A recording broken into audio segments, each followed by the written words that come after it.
In November of 2009, while viewing the wild horses of the Calico Mountain Complex in northern Nevada, my partner and I were both impressed at how quiet it was. The silence was overwhelmingly peaceful. On January 16, 2010, in the Soldier Meadow area, we witnessed the Bureau of Land Management, or the BLM as they are commonly called, break the peace.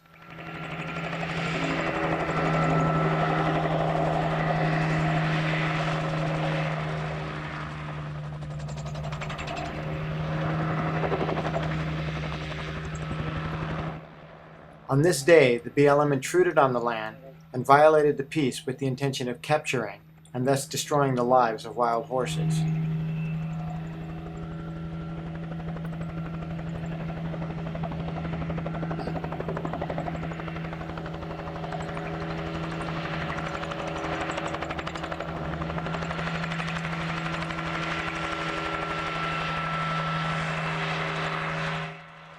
Using helicopters to chase and frighten the horses, the BLM ran the horses into a trap in which they would lose their freedom forever.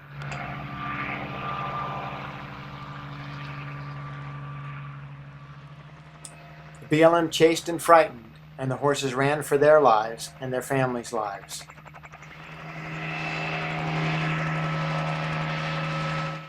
The BLM claims they only capture horses within a 10-mile radius, which means the BLM helicopters could be pushing these horses to run hard and fast for 10 miles.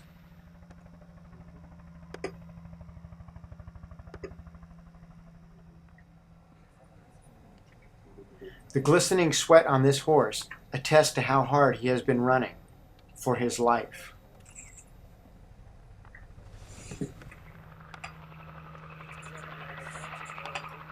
In their attempt to frighten the horses, the helicopters sometimes came within a few feet of the horses.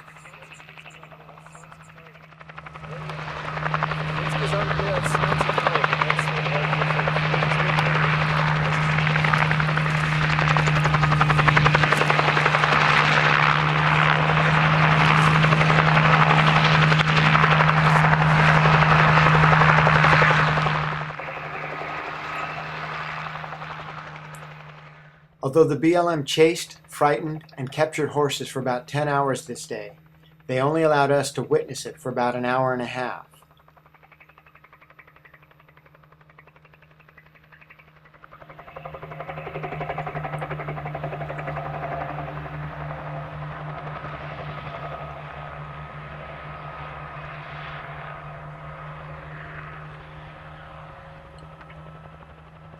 By the end of the day, 122 horses were captured and taken from their home by the BLM.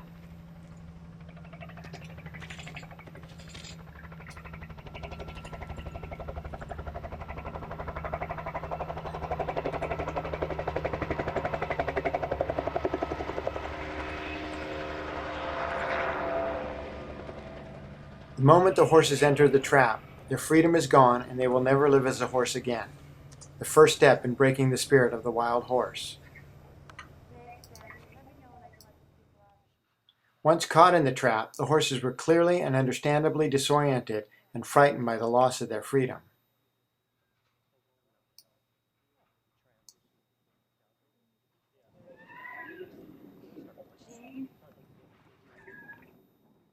Additionally, the metal cages, clanging gates, and the human beings touching them and shaking whips at them only added to their stress. Little did they know that their freedom was not the only loss they would suffer this day. The BLM then proceeded to separate family members. Mares were separated from their stallions, and foals were separated from their mothers.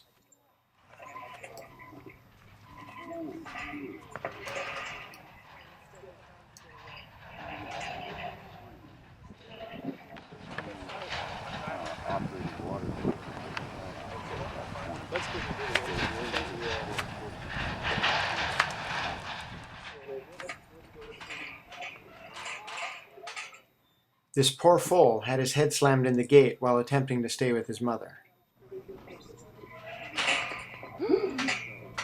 From this moment on, the horses would never be with their family again, As family is where the horses get their sense of security and safety, this is the second step in breaking the spirit of the wild horse. BLM then proceeded to force the horses onto a truck to move the horses to a temporary holding facility.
This is the last time these horses will ever see their home or be with their families.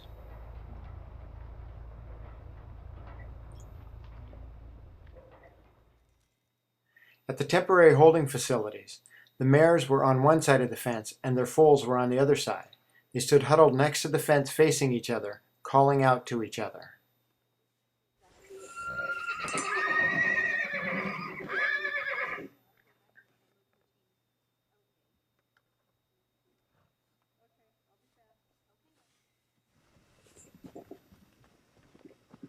Destroying these horses' lives is an American tragedy. Witnessing these horses being treated as if their lives are meaningless to them, which of course they are not, was an ugly and sickening process to helplessly watch.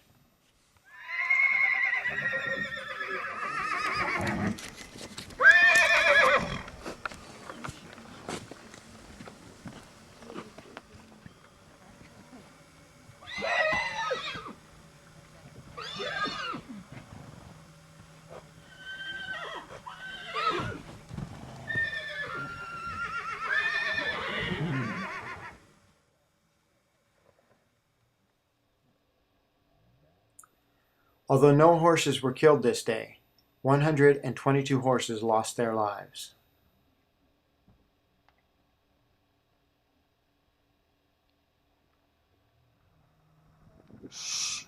There was one horse, however, who did escape capture that day, a black stallion who just trotted off as the helicopters flew and the other horses ran around him.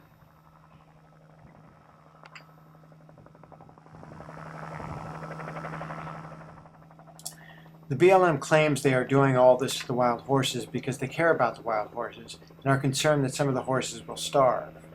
If the BLM is so concerned that the horses won't have enough browse, why then are they allowing ranchers to graze cows in the areas where the wild horses were captured? If there is enough browse for the cows, then how can there not be enough for the wild horses? The BLM needs to stop managing or mismanaging our public lands for the benefit of cattle ranchers and start managing our lands for the benefit of the wildlife.